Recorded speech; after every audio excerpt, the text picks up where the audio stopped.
Hello class 10th। आज हम पढ़ेंगे रिवॉल्यूशनरीज के बारे में। रिवॉल्यूशनरीज के साथ साथ हम इसमें बात करेंगे आज।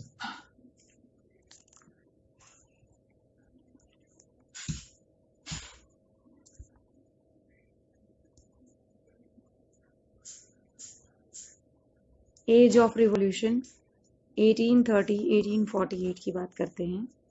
ये 1830 से 1848 के बीच क्रांति का युग था। इसके बारे में ही पढ़ेंगे। इसमें ये बताया गया है कि जहाँ कंजर्वेटिव रेजिम्स जो हैं वो अपनी पावर्स को कॉन्सिडुलेट कर रहे थे, एकत्रित कर रहे थे। लिबरल और नेशनलिज्म जो है वो भी increasingly associated with revolution in many region of Europe such as the Italian and German states, the province of the Ottoman Empire, Ireland and Poland. तो उस समय की अगर हम बात करें, जैसे जैसे ये अपने आप को रूढ़िवादी लोग जो हैं अपने आप को मजबूत बनाते जा रहे थे, वहीं यूरोप के अनेक क्षेत्र, बहुत सारे क्षेत्रों में उदारवाद और राष्ट्रवाद जो है वो क्रांति के लिए तैयार हो चुका था। क्रांति करने के लिए रेडी हो रहे थे धीरे धीरे। उनका इटली और जर्मनी के कुछ राज्य, ऑटोमन साम्राज्य के कुछ सूबे जैसे आयरलैंड हो गया, पोलैंड हो गया, ये ऐसे क्षेत्र थे जो इसमें आते थे।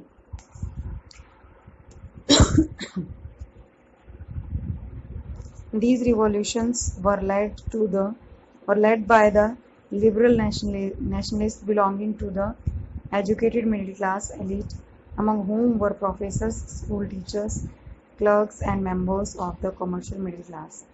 इसमें जो है इन क्रांतियों को का नेतृत्व किसके द्वारा किया जा रहा था?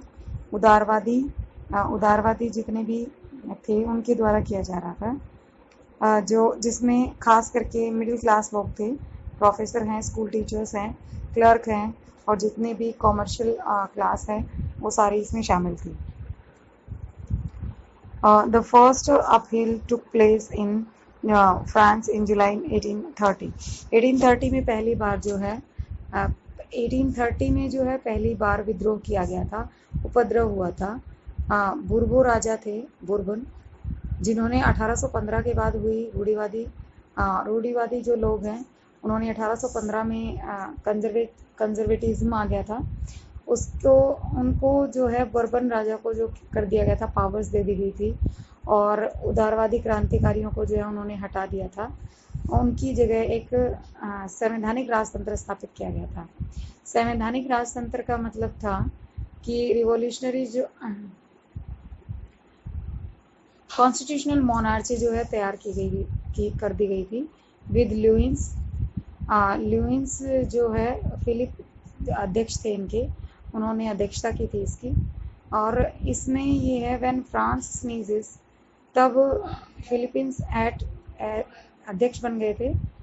और मैटरनिच ने एक रिमार्क डाला था, एक बात कही थी कि जब फ्रांस छींकता है तो पूरे यूरोप को क्या हो जाता है, सर्दी लग जाती है, यानी जुखाम उसको हो जाता है।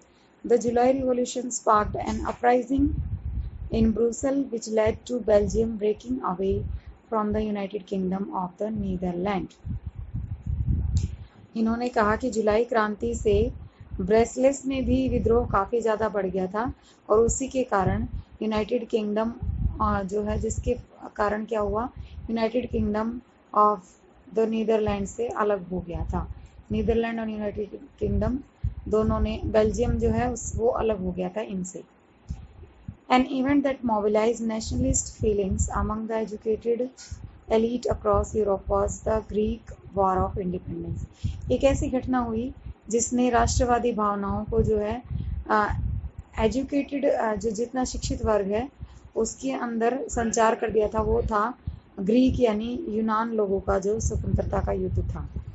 वो Greek had been part of the Ottoman Empire since the 15th century.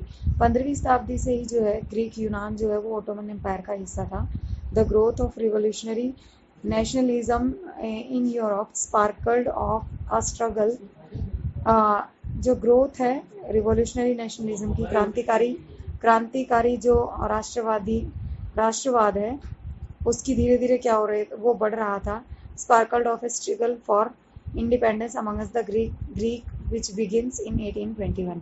और इसी के कारण 1821 में यूनान के लोगों के अंदर क्रांति का जो है वो क्रांति की एक ज्वाला भड़क गई और आज़ादी के लिए संघर्ष उन्होंने शुरू कर दिया ग्रीक के लोगों ने, जिसे हिंदी में हम यूनान कहते हैं। Nationalists in Greek got support from other Greeks living in exile and also from many West European who had sympathies for ancient Greek culture। ठीक है, ये जो यूनान के लोगों ने इन्होंने जो क्रांति की उसमें इनको निर्वासित एक्सिल वो होते हैं जिनको बाहर निकाल दिया जाता है, बहिष्कृत कर दिया जाता है कंट्री से, उनका साथ मिला। और साथ ही साथ पश्चिमी यूरोप के कुछ लोग जिनको यूनानी संस्कृति बहुत अच्छी लगती थी, जिनके प्रति जो यूनानी संस्कृति के प्रति सहानुभूति रखते थे, उन लोगों ने भी इनकी क्रांति को समर्थन दिया। यूनान लोगों ने जो स्वतंत्रता के लिए क्रांति की उसको समर्थन दिया। Poets and artists lauded Greece as the cradle of European civilization and mobilized public opinion to support its struggle against a Muslim empire। जितने भी लोग थे, कवि थे, कलाकार थे, उन्होंने भी जो है यूरोपीय सभ्यता को की काफ़ी ज़्यादा मतलब उन्होंने इसको अप्रिशिएट किया। और जो मुस्लिम साम्राज्य के विरुद्ध यूनान का जो संघर्ष हो रहा था इंडिपेंडेंस के लिए, उसमें उन्होंने साथ दिया, कवियों ने भी और साथ ही साथ जो आर्टिशियंस हैं उन्होंने। The English poet Lord Byron organize funds and later अंग्रेजी के जो कवि हैं लॉर्ड ब्रायन, उन्होंने फंड्स ऑर्गेनाइज किए और जल्दी वो लड़ाई करने के लिए युद्ध में भी गए। Where he died of fever in 1824, जहां वो बुखार के कारण उनकी डेथ हो गई थी। फाइनली द ट्रीटी ऑफ एक संधि हुई कुस्तुनतुनिया की एक संधि हुई, जिसने ग्रीक को क्या दे दी, एक इंडिपेंडेंट नेशन की मान्यता दे दी, पहचान दे दी। नेक्स्ट है इसमें the romantic imagination and national feeling. The development of nationalism did not come about only through Wars and territorial expansion. जो राष्ट्रवाद जो है उसका विकास केवल युद्ध और क्षेत्रीय विस्तार से नहीं हुआ, बल्कि कई विचार, कई आइडियाज़ ने भी इसमें बहुत बड़ी भूमिका निभाई। जैसे कि आर्ट है, आर्ट ने इसमें काफ़ी ज़्यादा बड़ा रोल प्ले किया था। Art and poetry, stories, music, इन्होंने भी हेल्प की थी एक्सप्रेस करने में फीलिंग्स को, नेशनलिस्ट की जो फीलिंग्स है उनको, और शेप देने में भी। Let us look at romanticism, a cultural movement which sought to develop a particular form of nationalist sentiment. अब बात कर लेते हैं जो जितनी भी वहाँ पे रोमानवाद को देखे, रोमानीवाद कहा जाता है इसको हिंदी में, ठीक है। तो ये एक सांस्कृतिक आंदोलन माना जा सकता है, कल्चरल जो है मूवमेंट था ये, जिसमें एक खास तरह की भावना का विकास किया जा सकता है। ज़रूरी नहीं है कि हम जाके युद्ध करें, लड़ाइयाँ करें और लोगों को हर वक्त लेक्चर देने की बजाय हम अपनी पोइट्री के थ्रू, हम अपने लेख के थ्रू, हम अपनी आर्ट के थ्रू लोगों में वो भावना पैदा कर सकते हैं, ठीक है। कैसे, वो आगे पढ़ेंगे तब समझ में आएगा। ज़्यादातर क्या था, मोस्टली जो है romantic artist and poets generally criticise the glorification of reason and science. जो जितने भी रोमांटिक आर्टिस्ट थे उन्होंने, और जितने भी रोमानीवाद जो कलाकार थे, उन्होंने क्रिटिसाइज किया किसको, हर वक्त तर्क वितर्क को, हर समय तर्क वितर्क की जो चीज़ है उसको उन्होंने थोड़ा पीछे किया और आलोचना की, और उसकी जगह उन्होंने भावनाओं को, ठीक है, उसके साथ साथ रहस्यवादी भावनाओं को पर उन्होंने जोर दिया था। रहस्यवादी भावनाएं और साथ ही साथ अंतर्दृष्टि पर भी ध्यान देना जरूरी है। Their effort was to create a sense of a shared collective heritage, a common cultural past as the basis of a nation। उनका मेन उद्देश्य क्या था, उनका प्रयास ये था कि एक सबकी कॉमन जो है कल्चरल जो अनुभूति है उसको लोगों को समझाया जाए और वो एक राष्ट्र का आधार बन जाए, नेशन बनाने में मदद करे। Other romantics such as the German philosopher John Gottfried Herder claimed that true German culture was to be discovered among the common people। दूसरे कुछ रोमानीवाद जो हैं, जैसे कि इन्होंने नाम दिया है जर्मन दार्शनिक थे योहान गॉटफ्रीड, उन्होंने ये दावा किया कि सच्ची जर्मन संस्कृति जो है वो साइंस और इन सब में नहीं है, रीजन में नहीं है, आम लोगों में है। आम लोगों को उन्होंने नाम दिया था दास वॉक, दास वॉक का नाम दिया था। राष्ट्र को उन्होंने कहा था वॉक जिस्ट। सच्ची आत्मा लोकगीतों, जन काव्य और लोक नृत्य से प्रकट होती है, यानी फोक डांस है उसको बढ़ावा दिया जाए। ठीक है, इसके साथ साथ फोक पोइट्री की जाए, फोक सॉन्ग्स गाए जाए, लोकगीत, इसकी वजह से जो है पॉपुलर हो सकता है नेशनलिज्म। नेशनलिज्म को बढ़ावा देने में काफ़ी ज़्यादा मदद की इन्होंने।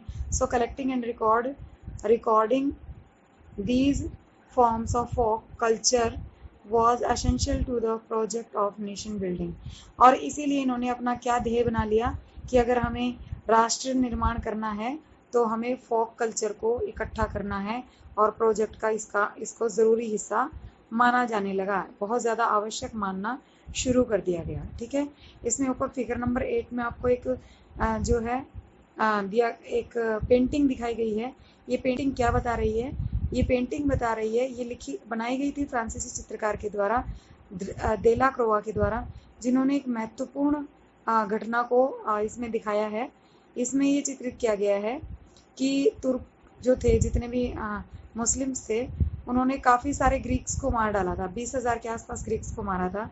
और देला क्रोआ ने इस घटना को नाटकीय बना के और इसमें महिलाओं और बच्चों को पीड़ित दिखाया, चटक रंगों का प्रयोग किया, ताकि जो है भावनाएं लोगों की उभर के सामने आए और लोगों के मन में, यूनानियों के मन में, ग्रीक्स के मन में सहानुभूति की भावना पैदा हो उन लोगों के लिए जिन्होंने क्रांति में जिन्होंने इंडिपेंडेंस के वॉर में अपनी जान गंवा दी या जिन्होंने सेक्रीफाइस किया।